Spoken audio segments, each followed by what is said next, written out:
आज आपण बटाट्याचे थालीपीठ करायचे बरं का। जरा वेगळा प्रकार करूया, जरा वेगळं काहीतरी चमचमीत खायला मिळते ना सुट्टीच्या दिवसात, ते करूया। मुलांनाही चांगलं लागेल आणि आपल्यालाही चांगलं लागेल।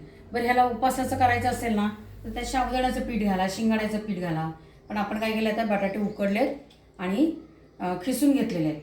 त्याच्यामध्ये मी हे 1 वाटी तांदूळाचं पीठ, आपण हे बिन उपवासाचे करतोय ना म्हणून हे तांदूळाचं पीठ घेते। त्याच्यानंतर तेवढं डाळीचं पीठ घ्यायचं आहे। उपवासाला शिंगाड्याचं पीठ आणि साबुदाण्याचं पीठ घ्यायचं आहे। त्याच्यामध्ये तीळ घालते आणि हे कांद्याची पात घालते। कुठली भाजी तुम्ही घाला, मी कांद्याची पात घालते। थोडीशी कांदा चिरायची ऐवजी कांद्याची पात घालून घेते। आणि हिरवी मिरची, कोथिंबीर, लसूण, आलं हे सगळं मिक्स केलं आहे। लहान मुलांना देताना ह्यातलं काय हा तुम्हाला काढायचं असेल ते काढू शकताय, की ह्यात नाही घालायचं।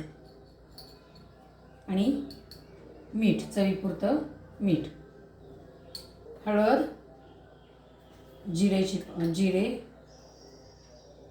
आणि थोडंसं हिंग।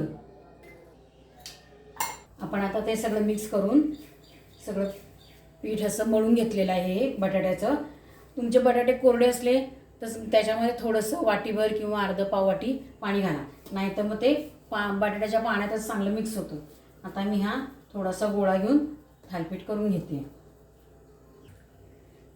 मडक्यावरती पाणी टाकून घेणार आहे असं, आणि हे थालीपीठ पूर्ण थापून घेते। आता आपण तव्याला तेल लावून एक पांढऱ्या स्वच्छ फडक्यावर थालीपीठ करून घेतलेलं आहे। आता ते ह्याच्यावर टाकून घेऊया।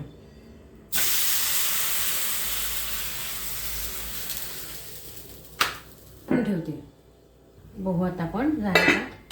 ही वरची बाजू जी असते त्याला थोडंसं तेल, तूप किंवा बटर हे काही पण लावा आणि थोडीशी उलटून घ्या।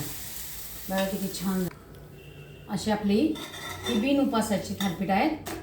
अशीच आपली उपवासाची पण थालीपीठं होऊ शकतात। अशा पद्धतीने घरातलं छान छान चमचमीत करायचं, सगळ्यांना खायला घालायचं आणि तब्येत एकदम हेल्दी ठेवायची। आणि लाईक, शेअर आणि सबस्क्राईब करायचं।